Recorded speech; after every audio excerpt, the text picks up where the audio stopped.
A warm morning sun climbs slowly over the savannah, washing the tall grass in shades of gold. Birds circled high above, calling out to the waking plains. The world felt peaceful quieten till a small rustle broke the silence. A tiny golden-brown cub crawled through the grass, his ears twitching with excitement. His name was Amani, curious and brave despite being only a few months old. See, he lifted his nose and sniffed the breeze. Another adventure today, he whispered to himself, paws padding forward. From behind a nearby termite mound, another cub watched him. A lioness with a coat patterned in soft amber hues, her eyes wide and bright like the morning sun. Sura spirited, fearless, with curiosity that could rival any cub. She crouched low, tail flicking silently. Amani stopped suddenly. He sensed something or someone watching. He turned slowly. Silence. He shrugged and stepped forward. Sura tensed, then pounced. Amani yelped as she tackled him into the dust. They rolled, paws flailing, before Sura hopped off triumphantly. Got you, she giggled. Amani stood up, shaking dust from his fur. No fair. I didn't hear you at all. That's because you weren't paying attention, Sura replied proudly. I've been practicing. With who? Stones and grass. No, she smirked. With the wind, Amani stared blankly. You practiced pouncing on the wind. Well, I try, she admitted with a grin. Before Amani could respond, a sudden shriek echoed overhead. Both cubs jumped as a shadow swooped down. A baboon leaped from a tree branch, landing right in front of them, sticking out his tongue. Silly cubs. Too slow, too small, too easy, he cackled. Sura took a step back. Amani, what is that baboon doing? The baboon wiggled his fingers, playing I like cubs. Cub face is funny when scared. Amani felt his heart thump. We're not scared really. The baboon snickered. Then run, says, tossed a handful of dry leaves in their faces, screeched loudly, and dashed off. Instantly, Amani and Sura bolted in the opposite direction. They ran through the grass, stumbling, sliding, their hearts racing. The baboon swung branch to branch above them, laughing wildly.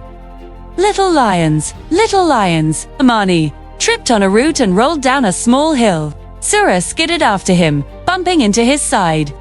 They came to a stop near a small dry stream. Leaves covered their fur like confetti. Amani groaned. Oh, Sura lifted her head slowly. Are we still alive? Baboon peeked from a treetop far behind them, waved mockingly, and disappeared into the leaves.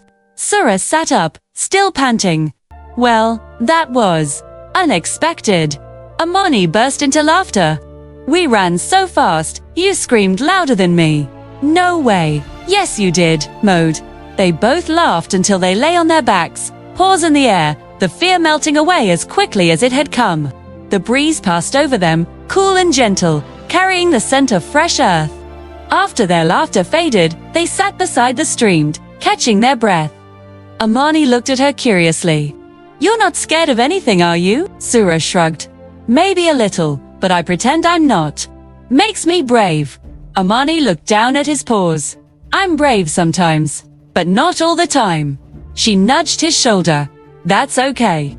You're brave when it matters. A moment of quiet settled between them, peaceful, comfortable. Sura hopped onto a flat stone, tail swishing proudly. One day, I'm going to be the fastest lioness in the whole savannah. Amani joined her on the stone, and I'm going to be the loudest lion ever. My roar will shake the trees. Sura giggled. Go on then, try. Amani stood tall, chest puffed out. He squinted at the horizon dramatically. He breathed in deeply, lifted his chin, and RRRP. It wasn't a roar. It wasn't even close. Sura tried not to laugh. She failed badly. That sounded like a tired warthog. Amani frowned. No, it didn't. It did. She snorted with laughter.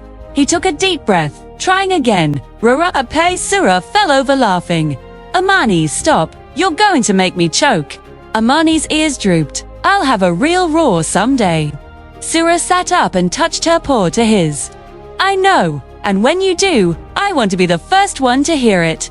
Amani blinked, surprised. Really? Really? Be, even if it's loud. especially if it's loud. They sat together, watching birds glide across the sky. Their shadows stretched side by side in the sunlight. Neither of them understood the warmth blooming quietly in their chests. It was new, soft, like the beginning of a story neither had learned to read yet. A gentle breeze brushed through the grass. Sura suddenly stood. "Let's explore." Amani blinked. "Where?" "Everywhere." She giggled. "The savannah is huge. There's so much to see." Amani hesitated. "But we're not supposed to go too far." Sura tilted her head. "Are you scared?" Amani straightened immediately. "No, I'm not scared." "Good." She grinned. "Because I don't want to explore alone." She began, walking toward a patch of glowing wildflowers. Amani watched her for a moment before running to catch up. They spent the next hour wandering between tall grass and tiny hills, chasing dragonflies, splashing their paws in muddy patches, and making up stories about shapes in the clouds. Sura claimed one cloud looked like a giant elephant wearing a crown. Amani argued it was clearly a lion doing a victory jump. They didn't notice time passing. They didn't notice the sky shifting from gold to soft orange. They didn't notice how close their paws often brushed as they walked side by side. Eventually, they reached a ridge overlooking the vast savannah. They climbed onto a smooth stone and sat together. Sura whispered, "It's beautiful." Amani nodded. "Yeah, it is." But he wasn't looking at the savannah, he was looking at her. Sura turned. "What?" "Nothing," he said quickly, looking away. A moment later, distant roars echoed across the plains, adult lions calling their cubs back home. Sura sighed softly. "I guess we should go." "Yeah." They climbed down from the stone and began walking back the way they came. Their paws moved in the same rhythm, step by step. Before they reached their dens, Sura suddenly stopped. "Amani."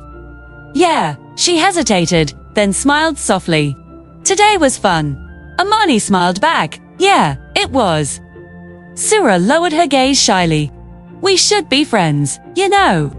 "Forever?" Amani blinked, warmth washing through him. "Twer." "Forever." They touched, paws awkward, gentle, unsure. A quiet promise made between two cubs who didn't yet understand how powerful that promise would become. Sura turned toward her den.